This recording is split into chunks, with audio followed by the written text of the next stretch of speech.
Hello friends, welcome to honey GS classes. 19 June daily current affairs with GS points.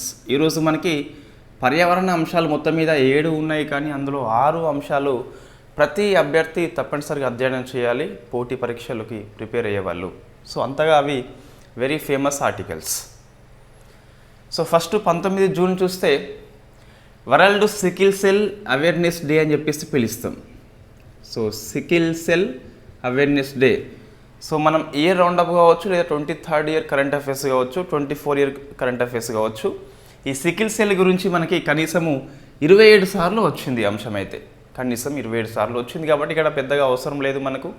Sickle cell ఎందుకు వస్తుంది, ఏ రకమైన వ్యాధి అని చెప్పేసి, ఇటీవల కనుగొనబడ్డ 2 జన్యు చికిత్సలు ఏంటి, ఇటీవల మనకు ఈ సికిల్ సెల్ డ్రగ్ అని చెప్పేసి చిన్నపిల్లల కోసము ఏ సంస్థ తయారు చేస్తుంది, ఇవి మీరు ఆన్సర్ చేసే ప్రయత్నం చేయండి. సో ఫస్ట్ మనకి థీమ్ ఏంటి, sickle cell awareness day theme అంటే హోప్ త్రూ ప్రోగ్రెస్. అంటే మనం పోతూ ఉండగా హోప్ వస్తుంది అని చెప్పేసి, నమ్మకం వస్తుంది అని చెప్పేసి థీమ్ తీసుకోవడం జరిగింది. గ్లోబల్లీ మొత్తం మీద కేర్ తీసుకోవాలని చెప్పేసి అర్థం వస్తుంది. సో సింపుల్గా మనం థీమ్ చెప్పాలి అంటే hope through progress advancing sickle cell care globally అని చెప్పేసి ఉంది. One of the famous day. మనం ఎక్కువ దీన్ని ఫోకస్ చేయం, సికిల్ సెల్ అనీమియా డే అని చెప్పేసి ఎక్కువ మనకి పేపర్లలో కనిపించదు, బట్ మనకి ఇది వెరీ ఫేమస్. అండ్ ఈరోజు మనకి గవర్నమెంట్ ఆఫ్ ఇండియా మొత్తం మీద ఏవో ఇనిషియేటివ్ చేస్తుంది. వై? బికాస్ సికిల్ సెల్ మీద ఇండియా యుద్ధం ప్రకటించింది. 2047 కల్లా అంతం చేద్దామని చెప్పేసి sickle cell anaemia elimination mission అని చెప్పేసి మధ్యప్రదేశ్లో ఉన్న షాదోల్ ఒక ట్రైబల్ నియోజకవర్గం లోపల మన పిఎం మోడీ స్టార్ట్ చేస్తాడు లాస్ట్ ఇయర్లో. సో కాబట్టి మేబీ ఈరోజు నెంబర్ ఆఫ్ ఇనిషియేటివ్ ఉండొచ్చు, కాబట్టి అవి రేపటి క్లాస్లో మనం డిస్కస్ చేద్దాం. రైట్, ఫస్ట్ మనకు పాలిటీ, ఎకనమీ ఒక 2 చిన్న ఆర్టికల్స్ ఉన్నాయి. అవి కాకుండా ఈ 7 ఆర్టికల్స్ అయితే ఎగ్జామ్లో కనీసం 1 నుంచి 2 క్వశ్చన్స్ రావచ్చు. కంపల్సరా అంటే అధ్యయనం చేసి అయితే పోవాలి. రైట్, ఫస్ట్ చూస్తే చీతా యొక్క 2వ నివాసంగా మధ్యప్రదేశ్ రాష్ట్రంలో ఉన్న గాంధీ సాగర్, సో గాంధీ సాగర్ అభయ అరణ్యాన్ని ఎన్టీసీఏ అఫీషియల్గా ఆమోదించింది. సో ఇది ఎప్పటి నుంచి మన ప్రపోజల్ ఉన్నది, పేపర్లో వస్తుంది, బట్ మనకి 2 కారణాలు చెప్పింది, అవి 2 గుర్తుపెట్టుకోవాలి. ఈ ప్రాజెక్టు చీతా గురించి మీకు ఇయర్ రౌండప్ 23rd ఇయర్లో చాలా ఎక్సలెంట్గా ఉంటుంది, ఆ సమాచారం మొత్తం దొరుకుతుంది. మనము తొలిసారిగా ఇన్ఫ్యాక్ట్ నమీబియా అని చెప్పేసి ఫస్ట్, సౌత్ ఆఫ్రికా అని చెప్పేసి సెకండ్, మొత్తం మీద 20 చీతాలు తెచ్చుకున్నాము కూనో నేషనల్ పార్క్కి. ఇది డిస్కస్ చేసినాం మనము. సో ప్రజెంట్ మీరు ఇది ఆన్సర్ చేయండి, చీతా యొక్క కన్జర్వేషన్ ప్రాజెక్ట్కి ఏ కమిటీ పనిచేస్తుందని చెప్పేసి మీరు ఆన్సర్ చేసే ప్రయత్నం చేయండి. సో సెకండ్ నివాసంగా మనకు గాంధీ సాగర్ ఎంపికైంది. వై గాంధీ సాగర్? ఇంకా చాలా ఉన్నాయి కదా, ఇదే ఎందుకని చెప్పేసి చూస్తే 2 కారణాలు మనకు కనిపిస్తున్నాయట ఎన్టీసీఏ ప్రకారం చూస్తే. ఆ 2 కారణాలు ఏంటి అంటే, ఫస్ట్ వచ్చేసి నీటి లభ్యత ఎక్కువ ఉందట. సో నీటి లభ్యత వీటికి ఈజీగా దొరుకుతుంది. వై? బికాస్ ఈ గాంధీ సాగర్ అభయారణ్యం నుంచి మనకు మధ్యగా, ఈ పార్క్ యొక్క మధ్యగా మనకు చంబల్ నది ప్రవహిస్తుంది. సో చంబల్ నది ప్రవహిస్తుంది కాబట్టి వాళ్ళకి నీటి కొరత అయితే ఉండదు. ఇంకొకటి, ఈ చంబల్ నది మీద మనకు గాంధీ సాగర్ డ్యామ్ అని చెప్పేసి కూడా ఉంది. సో ఇన్ఫ్యాక్ట్ డ్యామ్లో చాలా వాటర్ ఉంటుంది, నదిలో వాటర్ ఉంటుంది, కాబట్టి నీటి కొరత ఉండకుండా ఉంటుంది. కాబట్టి ఈ ప్రాంతం తీసుకున్నారట. సెకండ్ది, మనం తీసుకొచ్చింది Africa cheetah. Namibia, south Africa కావచ్చు, అవి ఏంటి ఆఫ్రికా కంట్రీస్. ఈ గాంధీ సాగర్ యొక్క ఎకో సిస్టమ్ ఏదైతే ఉందో, పర్యావరణ వ్యవస్థ అనేది ఆఫ్రికా ఖండంలో ఉన్న కెన్యా ప్రాంతం ఉంది కదా. సో కెన్యా దేశంలో ఉన్న మసాయి మారా అని చెప్పేసి ఉన్నది. ఈ మసాయి మారాని పోలి ఉంటుందట. సేమ్ అంటే ఈ మసాయి మారా ఎలా ఉంటుందో అదేవిధంగా ఇది ఉంటుంది. కాబట్టి మసాయి మారా అంటే మనకు సవర్ణ గడ్డి భూములు అని చెప్పేసి పిలుస్తాం కదా ఆఫ్రికా లోపల. సో అవిటిని పోలి ఈ గాంధీ సాగర్ ఉంటుంది, కాబట్టి అవి ఈజీగా బతుకుతాయి అని చెప్పేసి, అలవాటు పడతాయి అని చెప్పేసి తీసుకోవడం జరిగింది. 2 కారణాలు గుర్తుపెట్టుకోవాలి. క్వశ్చన్ డెప్త్గా వచ్చినప్పుడు, మొన్న ప్రిలిమ్స్ లాగా వస్తే గిట యూపీఎస్ కూడా దాదాపు అదేవిధంగా రావడం జరిగింది కొద్ది వరకు. ఈ డైరెక్ట్ పార్క్ పేరు ఇవ్వచ్చు, క్వశ్చన్ మన ఏబిపిఎస్సి మొన్న గ్రూప్ 2 గ్రూప్ 1 ప్రిలిమ్స్ టైప్ ఇస్తే ఇటీవల ఎన్టీసీఏ చీతా యొక్క 2వ నివాసంగా గాంధీ సాగర్ని ఆమోదించింది. కారణం అని చెప్పేసి కింద 1, 2, 3, 4 ఆప్షన్స్ ఇస్తాడు. 2 గుర్తుపెట్టుకోవాలి, నీటి లభ్యత అని చెప్పేసి, ఇంకోటి మసాయి మారా యొక్క ఎకో సిస్టమ్ని పోలి గాంధీ సాగర్ ఉంటుంది కాబట్టి సవర్ణ గడ్డి భూములు అని చెప్పేసి పిలుస్తాం. సో ఇది ఫస్ట్ ఆర్టికల్. మన చీతా అనేది వెరీ ఫేమస్ కాబట్టి ఆ గాంధీ సాగర్ పేరు గుర్తుపెట్టుకోవాలి. వాస్తవం ఇది రిపీట్ అయిన ఆర్టికల్, మనకి 2 పాయింట్స్ కొత్తగా అయితే యాడ్ కావడం జరిగింది. రైట్. సెకండ్ ఇది very famous global environment facility. ఇది మనం డిస్కస్ చేసినాము October 2023 కరెంట్ అఫైర్స్ లోపల. ఇప్పుడు 67th కౌన్సిల్ మీట్ అని చెప్పేసి వాషింగ్టన్ డీసీలో జరిగింది. ఇన్ఫ్యాక్ట్ GEF యొక్క హెడ్ క్వార్టర్ వచ్చేసి ఇక్కడే ఉంది మనకి. So 67th council meeting. ఇది సమ్మిట్స్లో రాసుకోవద్దు, ఇక్కడే రాసుకోవాలి కంపల్సరీ. సో మనకి సమ్మిట్ అనేది ఒక $736 మిలియన్ సమకూర్చిందట వివిధ పర్యావరణ కట్టుబాట్ల కోసం అని చెప్పేసి వాటిని వెచ్చిస్తుంది. రైట్. అయితే GEF అని చెప్పేసి మనకి very famous topic. One of the పర్యావరణ అంశం లోపల ఎక్కువ రిపీట్ అవుతున్న క్వశ్చన్ అది. సో GEF ఏంటి? దీన్ని ఏమంటాం? గ్లోబల్ ఎన్విరాన్మెంట్ ఫెసిలిటీ అని చెప్పేసి పిలుస్తాం.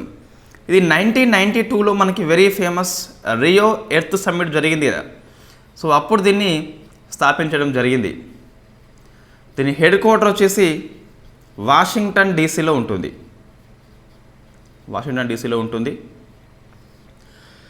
సో ఇది ఫండింగ్ ఇస్తుందండి. ఒక మెయిన్ 4 పర్యావరణ ఒప్పందాలకి ఫండింగ్ ఇస్తుంది. అందులో ఫస్ట్ మనకి ఈ రియో ఎర్త్ సమ్మిట్లో ఒక 3టిని మనం స్థాపించుకుంటాం. సో అవి ఏంటి? ఫస్ట్ చూస్తే UNFCCC అని చెప్పేసి ఉంటుంది. United nations framework convention and climate change అని చెప్పేసి పిలుస్తాం. నెక్స్ట్ UNCBD అని చెప్పేసి ఉంటుంది. United Nations convention and biodiversity అని చెప్పేసి పిలుస్తాం. నెక్స్ట్ UNCCD అని చెప్పేసి ఉంటుంది. ఇది కంబ్యాట్ డిసర్టిఫికేషన్, ఎడారీకరణకి వ్యతిరేకంగా యుద్ధం అని చెప్పేసి పిలుస్తాం. సో ఈ 3 ఈ 2024 ఇయర్లో తమ యొక్క కాన్ఫరెన్స్ ఆఫ్ పార్టీస్ జరుపుతుంది, అంటే రెగ్యులర్ మీటింగ్ జరుపుకుంటుంది. సో ఇవి మనకి 3 ఫేమస్. ఒక క్లాస్ని తప్పనిసరిగా చేస్తాను వితిన్ 10 days లోపల మొత్తం మీద.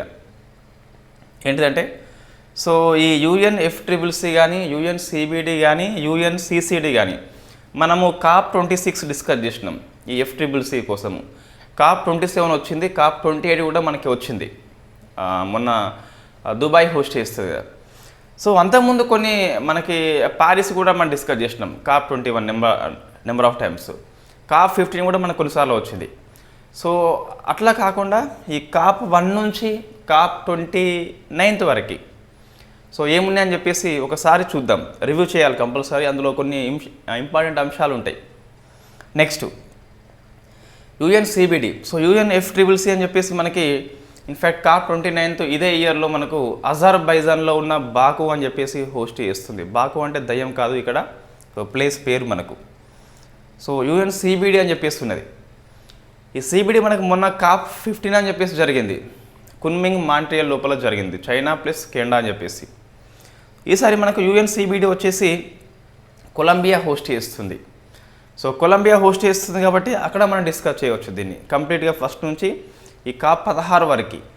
నెక్స్ట్ UNCCD ఇదే ఇయర్లో మనకి సౌదీ అరేబియా హోస్ట్ చేస్తుంది COP16 అని చెప్పేసి. అప్పుడు COP1 నుంచి ఒకసారి మనం చూసుకోవాలి, ప్రీవియస్గా ఇండియా హోస్ట్ ఎప్పుడు అని చెప్పేసి చూసుకోవాలి. సో 3 నాకు తెలిసి ఈ 24 ఇయర్లో జరిగే ప్రశ్నలో ఈ 3 మీద ప్రశ్న తప్పనిసరిగా వస్తుంది. నేరుగా రావచ్చు, లేకుంటే పరోక్షంగా రావచ్చు. ఇంకొకటి ఈ మినిమేటా ఒప్పందం అని చెప్పేసి ఉంటుంది కదా. సో మెర్క్యూరీ కాలుష్యం మీద ఈ మినిమేటా ఒప్పందం అని చెప్పేసి పిలుస్తాం. ఇంకొకటి ఈ మనకు వాతావరణంలో కొన్ని చిన్న చిన్న కాలుష్య రేణువులు ఉంటాయి. సో దాని మీద స్టాక్ హోమ్ ఒప్పందం అని చెప్పేసి ఉంటుంది. ఈ స్టాక్ హోమ్ ఒప్పందం కూడా ఇదే ఫండింగ్ ఇస్తుంది. సో 5 మనం గుర్తుపెట్టుకోవాలి. మినిమేటా ఒప్పందం కానీ, స్టాక్ హోమ్ కన్వెన్షన్ కానీ, UNCBD కానీ, UNCCD కానీ, యుఎన్ఎఫ్ ట్రిపుల్ సి కానీ ఈ ఐదింటికి ఫండింగ్ ఇస్తుంది కాబట్టి జీఈఎఫ్ వచ్చేసి వెరీ వెరీ ఫేమస్ అది. రైట్, ఇది సెకండ్ ఆర్టికల్. సో ఈ సెకండ్ మన రెండో ఆర్టికల్స్ కూడా వెరీ ఫేమస్ అండి.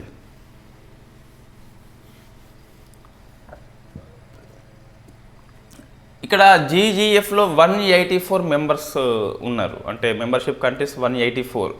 ఇటువంటి గ్లోబల్ ఇన్స్టిట్యూషన్స్ పర్యావరణ సంబంధిత సంస్థల విషయంలో మెంబర్షిప్ ఎన్ని కంట్రీస్ అని చెప్పేసి గుర్తుపెట్టుకోవాలి కంపల్సరీ.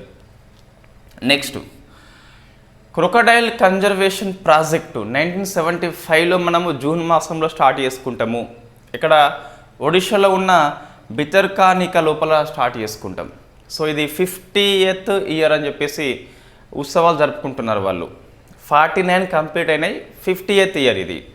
సో కాబట్టి ఈ క్రొకడైల్ కన్జర్వేషన్ ప్రాజెక్ట్ వచ్చేసి ఎక్కడ ఉందని చెప్పేసి గుర్తుపెట్టుకోవాలి. ఒడిషా రాష్ట్రం అని చెప్పేసి బితర్కానికా గుర్తుపెట్టుకోవాలి.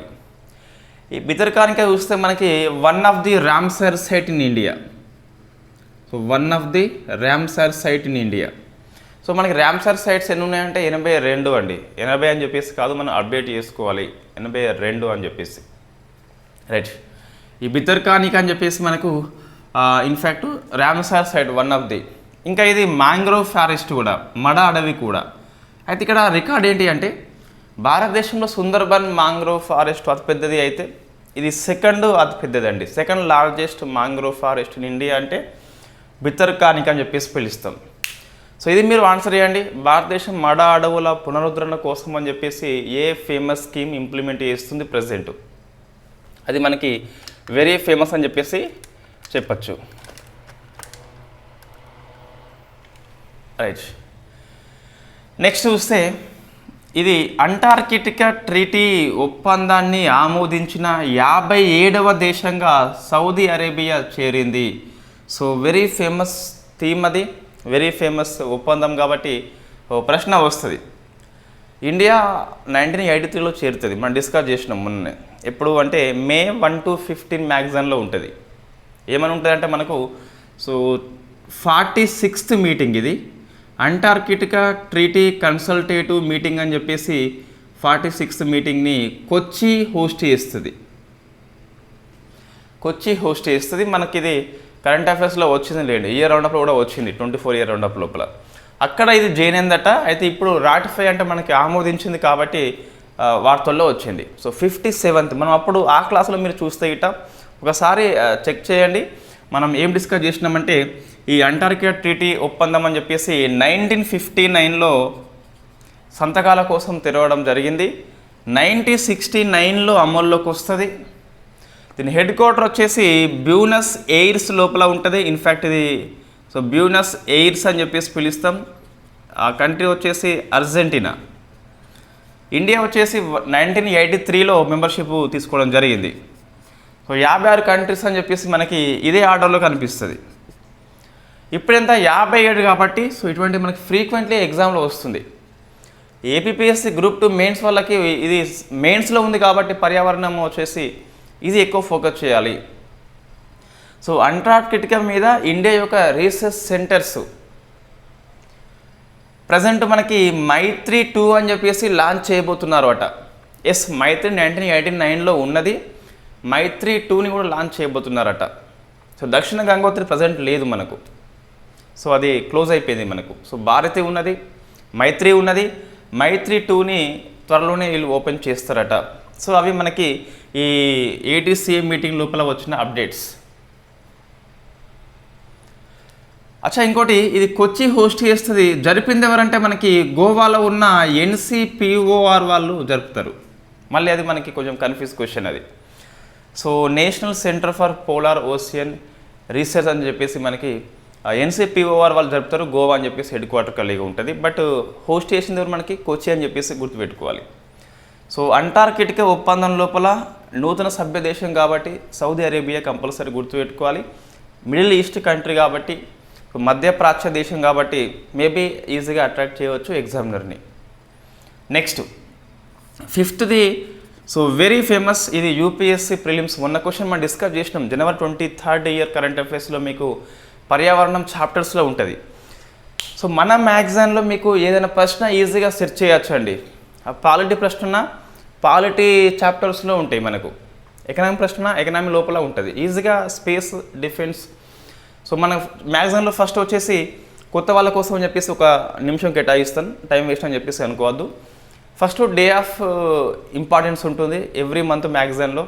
సెకండ్ వచ్చేసి పాలిటీ ఉంటుంది, ఎకనామీ ఉంటుంది. నెక్స్ట్ వచ్చేసి జాగ్రఫీ, ఆర్ట్ అండ్ కల్చరల్ ఉంటుంది. Next space defence. Space defence కాకుండా ఈ వ్యాధులు, వ్యాక్సిన్స్, ఐఐటీస్, ఏఐ అని చెప్పేసి ఉంటాయి కదా, సైన్స్ అండ్ టెక్నాలజీ, అదర్స్ అని చెప్పేసి ఉంటుంది. నెక్స్ట్ పర్యావరణ అంశాలు ఉంటుంది. నెక్స్ట్ ఇంటర్నేషనల్ రిలేషన్స్ అని చెప్పేసి ఉంటుంది, అఫేర్స్ అని చెప్పేసి ఉంటుంది, గవర్నమెంట్ పాలసీ అని చెప్పేసి ఉంటుంది. ఈ 9 చాప్టర్స్ మనకి ఇదే ఆర్డర్లో ఉంటుంది. తర్వాత ఇక sports, summits, reports, in fact books, awards, persons, appointments, Telangana అంశాలు వచ్చేసి అవి అటు ఇటు కొన్నిసార్లు ఉండొచ్చు. కానీ మీరు ఎనీ ఇంపార్టెంట్ ఇష్యూ మీద కొట్టండి, గూగుల్ సెర్చ్ చేయండి, హిందూ ఎక్స్ప్రెస్ ఏమైనా రానియండి, ఆ డేట్ వస్తుంది కదా, ఆ మంత్లో కంపల్సరీ మన మ్యాగజైన్లో ఉంటుంది. మిస్ కావడం అంటూ దాదాపుగా ఉండదు. సో మిస్ అయిన మన ఆస్పిరెంట్స్ కంపల్సరీ మనని సో హెచ్చరిస్తూనే ఉంటారు కాబట్టి మనం దాని వెంటనే క్లాస్ చేస్తాం కంపల్సరీ. రైట్.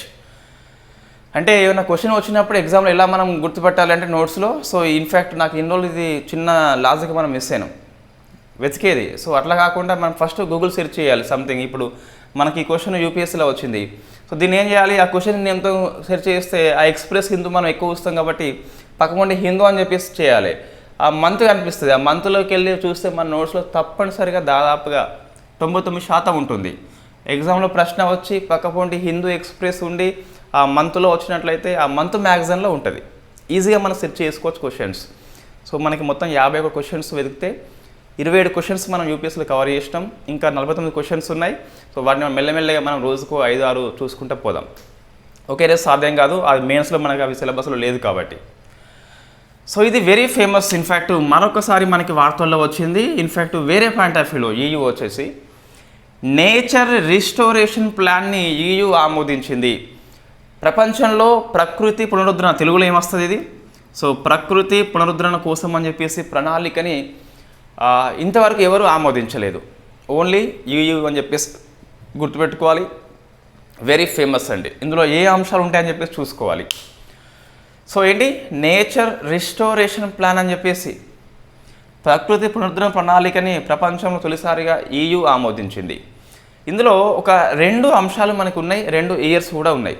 ఫస్ట్ చూస్తే ల్యాండ్ అండ్ సీ అంటే సముద్రము మరియు భూభాగాన్ని కనీసము 20% రక్షించాలి 2030 కల్లా అని చెప్పేసి తీసుకోవడం జరిగింది. సో మనకి ఇది చూస్తే ఇంకోటి డెజావు గుర్తుకు రావాలి. డెజావు అంటే ఎక్కడనో చూసినట్టుగా అనిపించాలి. సో మనకి వెరీ ఫేమస్ ఈ బయోడైవర్సిటీ విషయంలో కున్మింగ్ మాంట్రియల్ ఒప్పందం అని చెప్పేసి COP15లో మనం డిస్కస్ చేసినాం. అక్కడ ఏముంటుంది, 30/30 అని చెప్పేసి ఉంటుంది. అంటే 30% భూభాగాన్ని 30% సముద్ర భాగాన్ని 2030 కల్లా రక్షించాలి. సో ఇది మనకి సేమ్ కనిపిస్తుంది, కొద్ది వరకు 20 ఉన్నప్పటికీ సేమ్ కనిపిస్తుంది. నెక్స్ట్ ఇంకేం చేయాలి, సెకండ్ది ఆల్ ఎకో సిస్టమ్ మొత్తాన్ని 2050 కల్లా రక్షించాలి అట. సో ఇది మనకు దీని కింద 2 అంశాలు ఉన్నాయి, ల్యాండ్ సీతో పాటు మొత్తం ఎకో సిస్టమ్ మొత్తం 2050 కల్లా సో సెట్ చేయాలని చెప్పేసి తీసుకోవడం జరిగింది. వాళ్ళది నేచర్ రిస్టోరేషన్ ప్లాన్ అని చెప్పేసి ఎవరు, యూరోపియన్ యూనియన్ గుర్తుపెట్టుకోవాలి, ప్రపంచంలో వెరీ ఫస్ట్ టైం కాబట్టి. నెక్స్ట్ 6th మనకి సో బర్పు ట్యాక్స్ రద్దు, ఇది Hindu article. So New Zealand country burp tax రద్దు చేసింది. ఇటువంటి మనకి ప్రశ్న వస్తుందండి. సో మన కంట్రీ ఒకటి వార్తల్లో ఉన్నప్పుడు అది రద్దు చేసింది, ఆ ట్యాక్స్ని, ఈ ట్యాక్స్ రద్దు చేసింది, లేకుంటే స్వలింగ సంపర్కాన్ని తీసుకొచ్చింది, లేకుంటే సేమ్ సెక్స్ని క్రైమ్ అని చెప్పేసి చెప్పింది, లేకుంటే కొత్తది మొత్తం మీద ఏదో ఇటీవల హిమనినాదాలు పూర్తిగా కోల్పోయిన దేశం ఏంటని చెప్పేసి ఇటువంటి మనకు అంటే ఒక దేశం బేస్డ్ కొన్ని క్వశ్చన్స్ వస్తున్నాయి కంపల్సరీ. మలేరియా రహితం అని చెప్పేసి, తల్లి నుంచి బిడ్డకు HIV వైరస్ రాకుండా ఏ కంట్రీస్ అని చెప్పేసి అట్లా మనకు కొన్ని వార్తల్లో ఉంటాయి కదా. సో అటువంటిది మనకి బర్పు ట్యాక్స్ రద్దు అని చెప్పేసి న్యూజిలాండ్ దేశం రద్దు చేసింది. ఇది 2022లో తీసుకొచ్చినది. సో బట్ ఫార్మర్స్ ఎక్కువ ధారణ చేస్తే ప్రభుత్వం ఎప్పుడైనా ఫార్మర్స్కి తగ్గాల్సిందే. మన ఇండియాలో కూడా తగ్గింది వాస్తవంగా. మనం అంతకుముందు ఫార్మర్స్ లాస్ అని చెప్పేసి మనం 3 క్లాసులు వేసిన దాని మీద. సో అప్పుడు రద్దు చేసిన వాళ్ళు వెనక్కి తగ్గాల్సింది ఎవరైనా కూడా. రైతును ఇన్ఫ్యాక్ట్ బాధ పెట్టి ఏ ప్రభుత్వం ముందుకైతే పోదు. సో బర్పు టాక్స్ అంటే అర్థం ఏంటంటే మనకు ఈ నెమరవే జంతువులు ఉంటాయి కదా. సో ఇన్ఫ్యాక్ట్ అవేంటి ఈ ఆవు కానీ గేదె కానీ ఉంటాయి కదా, మేక గొర్రె లాంటివి. సో అవి దాని కారణంగా మీథేన్ని బయటకు రిలీజ్ చేస్తాయట. అది one of the green house gas కాబట్టి ఆ పశువులు కలిగినటువంటి ఈ బర్రెలు గొర్రెలు ఎవరైతే ఉన్నారో సో ఇన్ఫ్యాక్ట్ వాళ్ళ మీద ట్యాక్స్ న్యూజిలాండ్ ప్రభుత్వం విధించింది అప్పుడు. సో వాళ్ళు నిరసన వ్యక్తం చేస్తే ఫైనల్లీ మనకి రద్దు చేసింది. కాబట్టి వార్తల్లో ఉంది. సో ఇది గుర్తుపెట్టుకోవాలి, దేశం పేరు గుర్తుపెట్టుకోవాలి. బర్పు ట్యాక్స్ అని చెప్పేసి ఎవరు రద్దు అంటే న్యూజిలాండ్ అని చెప్పేసి గుర్తుపెట్టుకోవాలి. నెక్స్ట్ 7th ఇది అంతగానో అవసరం లేదు, బట్ కొంచెం ఏదో డిఫరెంట్గా అనిపిస్తుంది కాబట్టి చూసుకోవాలి. సాలిడ్ వేస్ట్ మేనేజ్మెంట్ సెస్, ఘన వ్యర్థాల యొక్క నిర్వహణ కోసం అని చెప్పేసి బెంగళూరు మున్సిపల్ కార్పొరేషన్ వచ్చేసి సెస్ విధిస్తుంది. ఫర్ మంత్కి 100 రూపాయలు. ఎందుకోసం ఇది ఫైన్ ఏం కాదండి, ఇది ఫైన్ కాదు, సెస్ మాత్రమే మనకిది. అంటే బెంగళూరు నగరం లోపల ఘన వ్యర్థాల నిర్వహణ కోసం అని చెప్పేసి డబ్బులు కావాలి కాబట్టి 2016 రూల్స్ ప్రకారం నగరపాలిక సంస్థలు ఏవైతే ఉంటాయో వాళ్ళు వసూలు చేయవచ్చు కాబట్టి దాని ప్రకారమే వసూలు చేస్తున్నారు. ఈ 7 ఆర్టికల్స్లో ఈ ఫస్ట్ 6 ఆర్టికల్స్ అయితే దేనికి అదే ఫేమస్ అండి. బర్పు ట్యాక్స్ రద్దు కాబట్టి సో కంట్రీ బేస్డ్ క్వశ్చన్ అది. Nature restoration plan very first time ఒక మంచి ఒప్పందంలో ఒక కంట్రీ వచ్చింది, మిడిల్ ఈస్ట్ కాబట్టి ఈజీగా గుర్తుపెట్టుకోవాలి. ఒకటి మైల్ స్టోన్ 50 years కాబట్టి, ఇంకొకటి సో 67th కౌన్సిల్ మీటింగ్ అని చెప్పేసి GEF వెరీ ఫేమస్ సంస్థ, మరొకటి మనకి చీతా కాబట్టి ఈ 6 క్వశ్చన్స్ మనకి రాదగ్గ అంశాలు.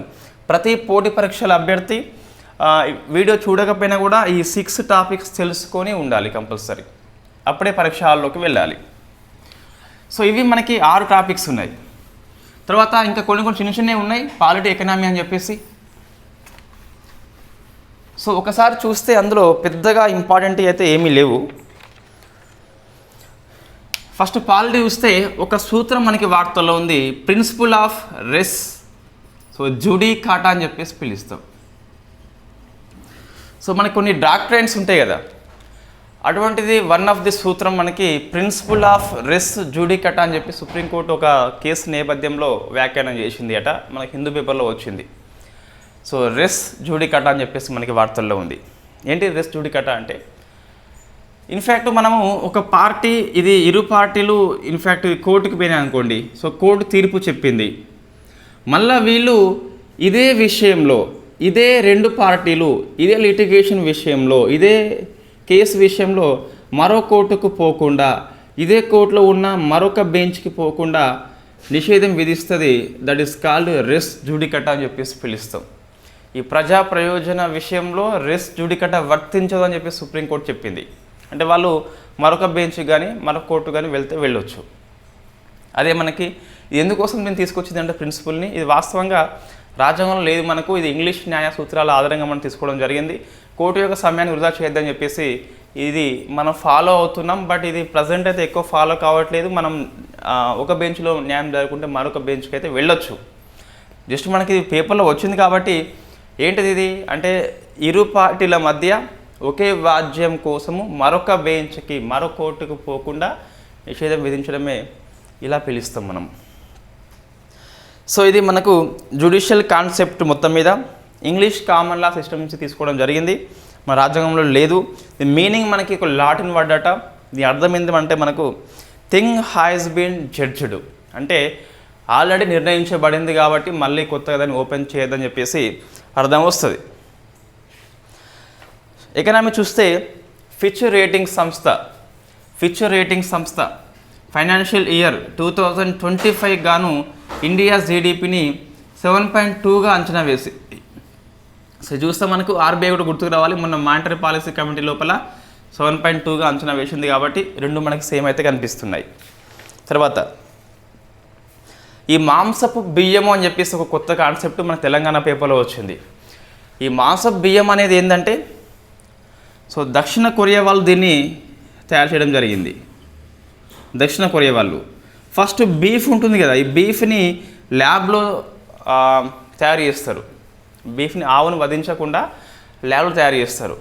సో బీఫ్ యొక్క మూల కణాలని తీసుకెళ్ళి ఆ బియ్యంలోకి ఇంజెక్ట్ చేస్తే అదే మాంసపు బియ్యం అని చెప్పేసి మీట్ రైస్ అని చెప్పేసి పిలుస్తాం. మంచి పోషకాలు కలిగి ఉంటుంది. కార్బోహైడ్రేట్స్తో పాటు మనకి రైస్లో కార్బోహైడ్రేట్స్ ఉంటాయి కదా. సో ఇక్కడ చూస్తే బీఫ్ మంచి protein source, one of the best protein source చూస్తే మనకి బీఫ్ అని చెప్పేసి ఆల్ అమైనో యాసిడ్స్ ఉంటాయి బీఫ్ లోపల. సో మనకి ఎసెన్షియల్ అమైనో యాసిడ్స్ అని చెప్పేసి మీరు సబ్జెక్ట్ వైపు వెళ్ళకండి, జస్ట్ న్యూట్రిషన్ పర్పస్ చూస్తే 9 ఉంటాయి మనిషికి కావాల్సినవి. ఆ 9 వచ్చేసి సంపూర్ణంగా మనకి బీఫ్లో దొరుకుతుంది, చికెన్లో దొరుకుతుంది, మటన్లో దొరుకుతుంది. బీఫ్ అంటే మటన్. మళ్ళీ వెజ్ వాళ్ళకి అన్నం పప్పు కలిపితే దొరుకుతుంది, పప్పు అన్నం విడి ఉంటే దొరకదు. రైట్, ఇది మాంస బియ్యం అని చెప్పేసి పిలుస్తాం.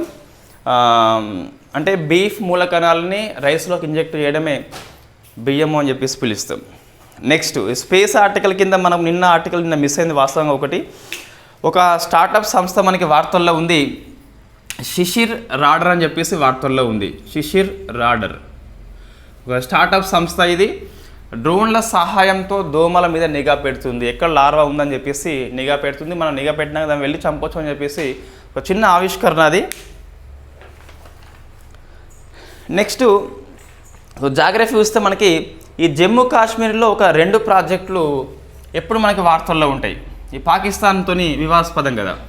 వీటి యొక్క పరిశీలన కోసం అని చెప్పేసి ఈ ప్రపంచ బ్యాంకు తటస్థ నిపుణుడు వచ్చాడు. వై? బికాస్ సింధు జలాల ఒప్పందం వచ్చేసి ఇండియా పాకిస్తాన్ మధ్య జరిగింది కదా, అందులో వరల్డ్ బ్యాంక్ మధ్యవర్తిత్వం వహిస్తుంది. కాబట్టి సో ఈ రాట్లే అని చెప్పేసి ఉంటుంది చినాబ్ వాటర్ మీద, ఇంకోటి కిషన్ గంగా అని చెప్పేసి ఉంటుంది. రెండింటి యొక్క పరిశీలన కోసం అని చెప్పేసి రావడం జరిగింది. ఇంకా ఇది మనకి రిపోర్ట్ అనంతరం మనము డిస్కస్ చేద్దాం.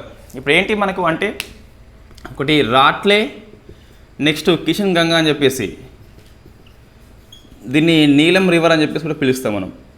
సో 2 ప్రాజెక్టులు మనకి వార్తల్లో ఉన్నాయి. ఇదేమో చీనాబ్ నది మీద, ఇదేమో కిషన్ గంగా లేదా నీలం అని చెప్పేసి గుర్తుపెట్టుకోవాలి. సో మనం ఇది 3-4 టైమ్స్ డిస్కస్ చేసినాం. సింధు జలాల ఒప్పందం ఏంటి, ఇండియా పాకిస్తాన్ మధ్య అని చెప్పేసి, ఏ 2 ప్రధానులు సంతకం చేయడం జరిగిందని చెప్పేసి. నెక్స్ట్ ఈ BCNN అని చెప్పేసి మనకి వార్తల్లో ఉంది. ఇది ఒక AI టూల్ అండి. ఇది దీనికోసం అంటే ఈ La Nina and El Nino, so La Nina and El Nino అనేది ఇన్ఫ్యాక్ట్ ఇది 15 నెలల ముందే పసిగట్టేలా రూపొందించిన AI టూల్. అంటే ఈ ఇయర్ లానినా వస్తుంది, ఎల్నినో వస్తుందని చెప్పేసి ఈ AI టూల్ చెప్తుందట. దీన్ని ఎవరు డెవలప్మెంట్ చేసినంటే హైదరాబాద్ సంస్థ ఇన్కాయిస్ అని చెప్పేసి ఉన్నది. సో ఇన్కాయిస్ ఈ సంస్థ హైదరాబాద్ది. సో దీన్ని డెవలప్మెంట్ చేయడం జరిగింది. ఇది 2 జాగ్రఫీ ఆర్టికల్స్ మనకి వార్తల్లో ఉన్నాయి. Next disaster management. ఈ కాంచనజంగా ఎక్స్ప్రెస్ ప్రమాదం వచ్చింది కదా. సో ఎక్కడ జరిగింది మనకి? ఇది వెస్ట్ బెంగాల్లో జరిగింది. అది వాస్తవంగా అగర్తల నుంచి సిల్దాకి వెళ్తున్న ఎక్స్ప్రెస్. ఇదేమో ప్రయాణికులది. సో అగర్తల నుంచి సీల్దాకు పోతుంది. సో పోయే క్రమంలో ఈ ట్రైన్ వచ్చేసి గూడ్స్ రైల్ ఢీకొన్నది. సుమారుగా మనకి ఎంతమంది చనిపోయారంటే 9 మంది మరణించారు, 40 మెంబర్స్ గాయాలైనాయి. ఓల్డ్ TGPSC పేపర్ చూస్తే ఈ ప్రశ్న కూడా వచ్చేది, ఎంతమంది గాయాలని చెప్పేసి అది ఉల్టా పల్టా ఇచ్చేది. రైట్.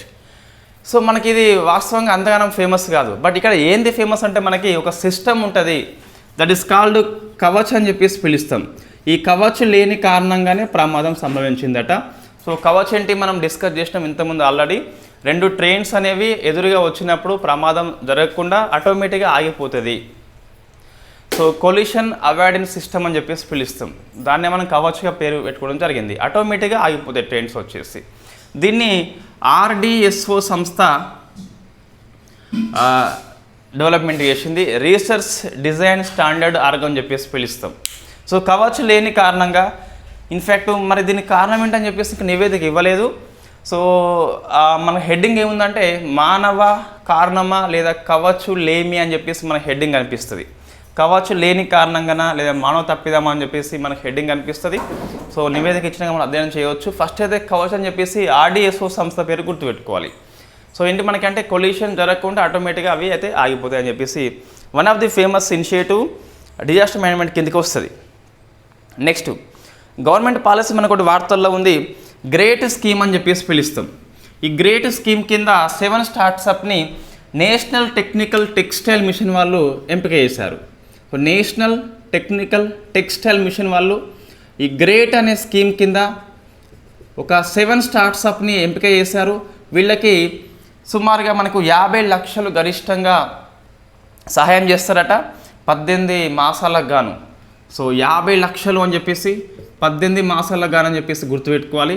సో గ్రేట్ స్కీమ్ అనేది టెక్స్టైల్ ఇండస్ట్రీ లోపల టెక్నాలజీ ఇన్నోవేషన్స్ యొక్క నవకల్పనల కోసం అని చెప్పేసి తీసుకొచ్చారు దీన్ని. అదే గ్రేట్ అని చెప్పేసి పిలుస్తాం. సో గ్రేట్ మీన్స్ మనం చూస్తే గిట్ట grant for research and entrepreneurship across aspiring innovation in technical textiles. అంటే డెవలపింగ్ ఏవైతే ఉంటాయో సో సాంకేతికతని పరిచయం చేయడమే గ్రేట్ యొక్క ఉద్దేశం. సో మన గ్రాంట్ అయితే ఇస్తుంది 50 lakhs ఫర్ 18 months అని చెప్పేసి. అది వెరీ ఫేమస్ స్కీమ్ కావచ్చు. నెక్స్ట్ ఒక 2 అవార్డ్స్ మనకి వార్తల్లో ఉన్నాయి. Risk manager year of the award అని చెప్పేసి ఆర్బీఐకి వచ్చింది, లండన్ సంస్థ ఇస్తుంది మనకి. Next land hero of the UNCCD మనం డిస్కస్ చేసినాం జూన్ 15న. So United Nations Convention on combat desertification అని చెప్పేసి ఇది ల్యాండ్ హీరో ఎవరైతే ఈ ల్యాండ్ యొక్క రిస్టోర్ కోసము కృషి చేస్తారో వాళ్ళకు అవార్డు ఇస్తుంది. సో 10 మందికి వచ్చింది, మనకు 10 పేర్లు అవసరం లేదు. ఇండియన్ చూస్తే మహారాష్ట్ర రైతు అని చెప్పేసి సిద్ధేష్ సకౌరే ఉన్నాడు. సో సిద్ధేష్ సకౌరే అని చెప్పేసి ఇది నౌనే మనకి. సో ఇది యుఎన్సిసిడి అవార్డు కాబట్టి కంపల్సరీ గుర్తుపెట్టుకోవాలి. నెక్స్ట్ చూస్తే బుక్స్ చూస్తే మన అలియా భట్ ఒక పుస్తకం రాసింది. సో పుస్తకం పేరు మనకి ఎద్ ఫైండ్స్ ఏ హోమ్ అని చెప్పేసి ఉన్నది. సో ఎద్ ఫైండ్స్ ఏ హోమ్. అలియా భట్కి ఫ్యాన్స్ ఉంటారు కదా. సో ఇన్ఫ్యాక్ట్ ఆ ఫ్యాన్స్లో మన ఎగ్జామ్లో ఉంటే గిట్ట ప్రశ్న ఇస్తే ఇవ్వచ్చు. సో ఎద్ ఫైండ్స్ ఏ హోమ్ అని చెప్పేసి చిన్నపిల్లల పుస్తకం అని చెప్పేసి పిలవచ్చు. ఈమెకి ఒక కార్టూనిస్ట్ హెల్ప్ చేస్తాడు, వాటిని గీస్తాడు అన్నట్టు. సో ఎద్ ఫైండ్స్ ఏ హోమ్ అంటే ఈ ఎద్ అనేది ఒక కుక్క పేరు. కుక్క ఇన్ఫ్యాక్ట్ ఒక ఇల్లుని కనుక్కుందని చెప్పేసి అర్థం వచ్చేలా పుస్తకం రాయడం జరిగింది. చిన్నపిల్లల పుస్తకం అది. ఇది మనకు ఆ చిత్రాలు గీసిన వ్యక్తి పేరు చూస్తే తన్వి భట్ అని చెప్పేసి, అలియా భట్, తన్వి భట్. నెక్స్ట్ రిపోర్ట్స్ ఉన్నాయి. రిపోర్ట్స్ మీరు చదువుకునే నోట్స్ అయితే ఇస్తున్నాయి అలా. సో రిపోర్ట్స్ నేను బ్రీఫ్గా చెప్తాను. ప్రపంచంలో 10 ఉత్తమ విద్యా సంస్థలలో ఒక 5 మన ఎన్నికైనాయి. పేర్లు అయితే అవసరం లేదండి, రాసిన రికార్డు కోసం అని చెప్పేసి, బట్ అవసరం లేదు. నెక్స్ట్ ఈ ప్రపంచవ్యాప్తంగా మొత్తం 9 కంట్రీస్లో మనకి న్యూక్లియర్ వెపన్స్ ఉన్నాయి కదా. ఏ కంట్రీస్ మధ్య ఎంత ఉందని చెప్పేసి సిప్రి రిపోర్ట్ ఇచ్చింది. ఇది కూడా అంతగానం అవసరం లేదు, ఒకసారి మీరు చూసుకుంటే చూసుకోండి. బట్ నా అడ్వైజ్ ఏంటంటే ఇది దాదాపు అవసరం లేదు. మొత్తం మీద 5 veto countries America, Britain, China, France, Russia. ఈ 5 కాకుండా ఇండియా దగ్గర ఉన్నాయి అణ్వాయుధాలు 172 అట. సో పాకిస్తాన్ దగ్గర 170 ఉన్నాయి. ఉత్తర కొరియా దగ్గర మనకి 50 ఉన్నాయి. ఇజ్రాయెల్ దగ్గర 90 ఉన్నాయి. ఈ 5+4 అని చెప్పేసి పిలుస్తాం. సో రష్యా దగ్గర ఎక్కువ ఉన్నాయని చెప్పేసి ఇవ్వడం జరిగింది. ఆ రిపోర్ట్ అంతగానం అవసరం లేదు. నెక్స్ట్ రిపోర్టు జీవన వ్యయ సర్వే అని చెప్పేసి ఎంత ఖర్చు అవుతుందని చెప్పేసి కాస్ట్ ఆఫ్ లివింగ్ని సర్వే చేస్తే మెర్సర్ అనే సంస్థ అందులో ఇండియాలో ముంబై నగరం వచ్చేసి కాస్ట్ ఆఫ్ లివింగ్లో చాలా హెవీ కాస్ట్ అని చెప్పేసి చెప్పడం జరిగిందట. ముంబై వచ్చేసి ఆసియాలో 21 ర్యాంక్ వస్తే వాళ్ళలో 136 ర్యాంక్ వచ్చింది, ఇండియాలో ఫస్ట్ అని చెప్పేసి ఉన్నది. సో ఈ రిపోర్ట్స్ ఈ పేజీని మొత్తం మీరు స్కిప్ చేయవచ్చు, ఈ పెద్దగా అవసరం లేదు. మరి ఎందుకు రాసినామంటే జస్ట్ రికార్డు కోసం అంతే. పేపర్లో వచ్చింది, రాయడం జరిగింది. నెక్స్ట్ తెలంగాణ వస్తే సో మనకి ఖమ్మంలో ఉన్న కొత్తగూడెంలో ఉన్న మనుగూరు వచ్చేసి భారజలం ప్లాంట్ ఉంది కదా, దక్షిణ కొరియాకి 20,000 లీటర్లని ఎక్స్పోర్ట్ చేయడం జరిగిందట. అది మనకి వార్తల్లో ఉంది. సో కంట్రీ పేరు గుర్తుపెట్టుకోవాలి, దక్షిణ కొరియా అని చెప్పేసి. ఈరోజు మీకు ఇన్ఫ్యాక్ట్ అన్నీ స్కిప్ చేయవచ్చు అండి. ఒక జాగ్రఫీలోనూ 2 ఆర్టికల్స్ ఏవైతే ఉన్నాయో అది ఒకటి, ఈ గ్రేట్ స్కీమ్ అని ఇది ఒకటి, సిద్ధేష్ సకోర్, ఈ 3తో పాటు పర్యావరణ అంశాలు కాకుండా మీద అన్ని స్కిప్ చేయవచ్చు, పెద్ద అవసరం అయితే లేదు. సో ఇంకోటి ఆ సికిల్ సెల్ డే గుర్తుపెట్టుకోవాలి. సో మనకి రేపు క్లాస్ 6కి ఉండకపోవచ్చు, ఈరోజు సాయంత్రం నేను క్లాస్ చేస్తాను. రేపు కొంచెం వర్క్ ఉంది కాబట్టి మనకు కొన్ని పెండింగ్ ఆర్టికల్స్ కూడా ఉన్నాయండి. ఇండియన్ ఎక్స్ప్రెస్లో మనకి యూపీఎస్ కీ అని చెప్పేసి ఒకటి ఉంటుంది. యూపీఎస్ కీ అని చెప్పేసి ఒకటి ఉంటుంది. నేను యూపీఎస్ కీ చూడక దాదాపు ఒక 7 days ఏమో అవుతుంది. సో ఈరోజు చూస్తా అంతా అది ఒక 1.5 hour కేటాయించి 2 hours కేటాయించి ఆ యూపీఎస్ కీ మొత్తం చూసి, యూపీఎస్ కీ అంటే ఇండియన్ ఎక్స్ప్రెస్ వచ్చేసి ఆ రోజులో కొన్ని ఎక్స్ప్లెయిన్డ్ కాలం కాకుండా కొన్ని ఆర్టికల్స్ తీసుకుంటుంది, వాటిని మంచిగా పెద్దగా ఎక్స్ప్లెయిన్ చేస్తుంది. మెయిన్స్ పాయింట్ ఆఫ్ వ్యూ కూడా మనకి ఫేమస్ అవుతుంది. ఇటువంటివి మనం రోజు చూడాల్సిన అవసరం లేదండి. సో 3-4 days ఒకసారి, 1 week ఒకసారి ఎప్పుడంటే అప్పుడు చూసుకోవచ్చు. యూపీఎస్ కీ అని చెప్పేసి ఉంటుంది. యూపీఎస్సీ మెయిన్స్ ఆర్టికల్స్ అని చెప్పేసి కూడా రోజు 2 questions ఇస్తుంది కదా, అటువంటి 1 week అయిపోయాక చూసుకోవాలి ఒకేసారి. సో రోజు చూస్తే 1 or 2 వస్తే దానికోసం పెద్ద టైం అయితే అవసరం లేదు.